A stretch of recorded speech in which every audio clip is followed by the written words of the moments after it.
Barcelone planifie déjà la fenêtre de transfert estivale. Selon Fichage, ils ont identifié une option de secours fiable au cas où leur poursuite de Nico Williams se heurterait à un obstacle. Les Blaugrana gardent un œil attentif sur Ademola Lookman, la star de l'Atalanta qui pourrait offrir à la fois qualité et prix abordable, quelque chose dont le club a désespérément besoin alors qu'il continue d'équilibrer les comptes. Lookman est l'un des joueurs les plus remarquables de Serie A depuis son arrivée à l'Atalanta. Ses statistiques parlent d'elles-mêmes. 18 buts et 7 passes décisives en 37 apparitions cette saison. Plus important encore, il a joué un rôle clé en aidant l'Atalanta à remporter le trophée de l'UEFA Europa League, une victoire qui a renforcé sa réputation à travers l'Europe. Il est intéressant de noter que ses performances ne sont pas passées inaperçues et que le Barça le considère comme un joueur parfaitement adapté à son attaque. Il existe une autre raison pour laquelle Lookman pourrait rejoindre Barcelone, sa situation actuelle en Italie. L'attaquant de 27 ans a eu des problèmes avec l'entraîneur de l'Atalanta, ce qui l'a conduit à demander son transfert. Cette retombée pourrait jouer en faveur du FC Barcelone, car elle risque de réduire sa valeur marchande. Le montant du transfert envisagé est d'environ 35 millions d'euros, bien inférieur à celui demandé par l'Athletic Club pour Nico Williams. D'un point de vue sportif, Lookman possède plusieurs atouts. Il est rapide, sait trouver le chemin des filets et peut occuper plusieurs postes offensifs. Barcelone ayant besoin de joueurs polyvalents en raison de la profondeur de son effectif et de ses restrictions financières, il serait un choix intelligent et rentable. Si Nico Williams reste la priorité absolue, les dirigeants du FC Barcelone savent qu'il ne faut pas se fier à une seule cible. Si ce transfert devient trop complexe ou trop coûteux, Lookman est prêt à jouer les remplaçants. La fenêtre estivale n'en est qu'à ses débuts, mais le Barça pense déjà à 2 étapes à l'avance. Les préparatifs de Barcelone pour son match retour crucial de la demi-finale de l'UEFA Champions League contre l'Inter Milan ont pris un coup dur. AS rapportant qu'Alejandro Balde a été officiellement exclu du match. La récupération de l'arrière-gauche ne s'est pas déroulée comme prévu, et Hansi Flick sera désormais obligé de repenser sa configuration défensive avant le choc massif de mardi soir. Il y a quelques jours à peine, l'optimisme grandissait quant au retour potentiel de Balde. Le joueur de 21 ans était attendu contre le Real Valladolid ce week-end pour donner du rythme avant la confrontation face à l'Inter. Mais jeudi, le retour de Balde à l'entraînement a suscité des réactions mitigées. Il a finalement été exclu de l'effectif pour le match de championnat, et ses espoirs de jouer contre l'Inter ont été anéantis. Pour Flick, c'est un revers majeur. La vitesse, la puissance offensive et la capacité de récupération défensive de Balde ont été essentielles pour Barcelone face à des adversaires de haut niveau. Sans lui, la flexibilité tactique que Flick privilégie sur les flancs sera considérablement diminuée. L'entraîneur allemand serait désormais enclin à utiliser une ligne arrière plus traditionnelle à 4 joueurs pour compenser l'absence de Balde sur le côté gauche.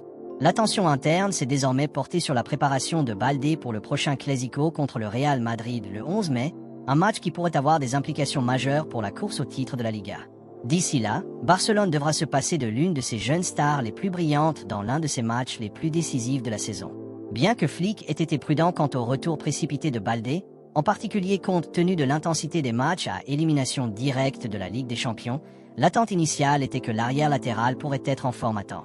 Cependant, les évaluations médicales et physiques finales ont confirmé qu'il ne courait aucun risque. Barcelone aborde la demi-finale retour de la Ligue des Champions de l'UEFA avec une confiance tranquille, tandis que la tension continue de monter dans le camp de l'Inter Milan en raison du statut incertain de Lautaro Martinez. Selon Mundo Deportivo, l'équipe italienne s'accrocherait à l'espoir d'une guérison miraculeuse de son attaquant vedette, même si leurs communications officielles révèlent plus d'incertitude que d'assurance. Martinez, blessé lors du match aller à Montjuïc, n'a pas encore reçu l'autorisation médicale de jouer le match retour.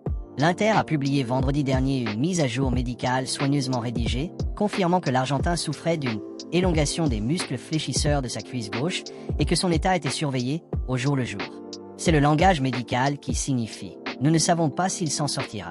La nature vague de la déclaration semble destinée à maintenir le manager de Barcelone Hansi Flick dans l'expectative. Mais si quoi que ce soit, cela révèle un certain degré de désespoir de la part de l'Inter, qui a désormais recours à des jeux psychologiques alors qu'il se prépare pour un match retour où les Catalans ont l'ascendant tant sur le plan tactique que mental. L'expression « un miracle est possible » est murmurée dans les cercles médiatiques milanais. Mais la réalité est la suivante. Les miracles ne font pas partie de la planification tactique. Barcelone, quant à lui, reste imperturbable. Flick a déjà commencé à préparer son équipe sans compter Martinez, ce qui garantit l'absence de surprises de dernière minute ou de distractions inutiles. Après tout, que l'Argentin soit titulaire ou non, les Catalans savent que leur objectif est clair. Contrôler le milieu de terrain, contenir les transitions de l'Inter et concrétiser leurs occasions. De plus, l'inquiétude de l'Inter face à l'absence potentielle de l'Argentin en dit long sur sa dépendance à son égard. Sans lui, l'équipe italienne perd non seulement un buteur, mais aussi son principal point de référence dans le dernier tiers. Barcelone ne se laisse pas gagner par l'incertitude. Au contraire, il cherche à l'exploiter. Tandis que l'Inter espère une intervention divine, Flick et ses hommes se préparent sereinement à accomplir le travail avec professionnalisme et rigueur.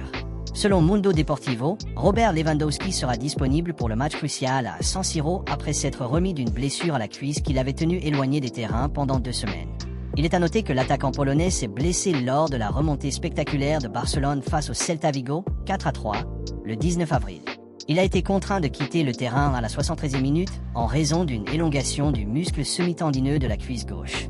Le rapport médical du club n'a pas fixé de calendrier de récupération fixe, laissant son retour dépendant de la façon dont son corps a réagi au traitement. Heureusement pour le Barça, Lewandowski a réalisé des progrès remarquables. Il a commencé l'entraînement avec le groupe aujourd'hui, 2 jours seulement avant le match à Milan. En fait, dans le vestiaire, son rétablissement rapide est décrit comme rien de moins que miraculeux. Son dévouement et son éthique de travail ont porté leurs fruits, et le manager Hansi Flick lui a maintenant donné le feu vert pour une éventuelle apparition en seconde période, si la situation l'exige. Il a été suggéré que même si Lewandowski ne sera pas titulaire, Flick envisage de l'utiliser comme remplaçant à fort impact. Ferran Torres, entièrement laissé au repos contre le Real Valladolid, devrait mener l'attaque dès le début. La forme et la condition physique récente de l'Espagnol donnent à Flick une option d'attaque fiable, tandis que la disponibilité de Lewandowski ajoute une profondeur et une expérience précieuse. Avec une place en finale de la Ligue des Champions en jeu, Barcelone peut désormais compter sur l'un de ses joueurs les plus expérimentés et les plus prolifiques pour apporter sa contribution si besoin. Le retour de Lewandowski pourrait s'avérer décisif. L'entraîneur du FC Barcelone, Hansi Flick, prépare un changement tactique important avant le match retour. Plutôt que de chercher un remplaçant à l'identique, le tacticien allemand envisage désormais sérieusement de déployer une ligne arrière à 4 composée en grande partie de défenseurs centraux évoluant hors de leur position naturelle. L'un des principaux signes de ce changement est apparu lors du récent match de Liga de Barcelone contre le Real Valladolid. Gérard Martín, qui a gagné du temps de jeu pendant la blessure de Baldé, a joué les 90 minutes complètes, ce qui suggère que l'entraîneur expérimente des alternatives. Cependant, le média mentionne que c'est Íñigo Martínez qui semble être le favori pour débuter sur le côté gauche de la défense, comme il l'a fait lors de la seconde mi-temps du match aller contre l'Inter à Montjuïc, un mouvement qui a fonctionné mieux que prévu. Sur le flanc opposé, Jules Koundé étant également absent, Eric Garcia devrait continuer à jouer à droite. Bien qu'il soit avant tout défenseur central, Garcia a su s'adapter à différents rôles depuis l'arrivée de Flick et est devenu un pilier du 11 de départ. De plus, au cœur de la défense, le duo Ronald Araujo et Pau Cubarsí reste l'option la plus probable. Pourtant, Flick n'a pas totalement exclu de titulariser Andreas Christensen, notamment compte tenu de la solide performance du Danois contre Valladolid, qui a rappelé à beaucoup sa fiabilité dans les matchs à enjeux élevés. Ce retour improvisé est le résultat de la crise actuelle des blessures à Barcelone, mais il met également en évidence le pragmatisme tactique de Flick. Au lieu de miser sur des arrières latéraux jeunes et inexpérimentés, l'entraîneur allemand semble prêt à s'appuyer sur des défenseurs centraux aguerris pour absorber la menace offensive de l'Inter, en particulier dans les zones larges. Laisse un like et abonne-toi pour plus d'actualités Barça. Merci à ceux qui s'abonnent, qui likent et commentent quotidiennement, merci pour la force.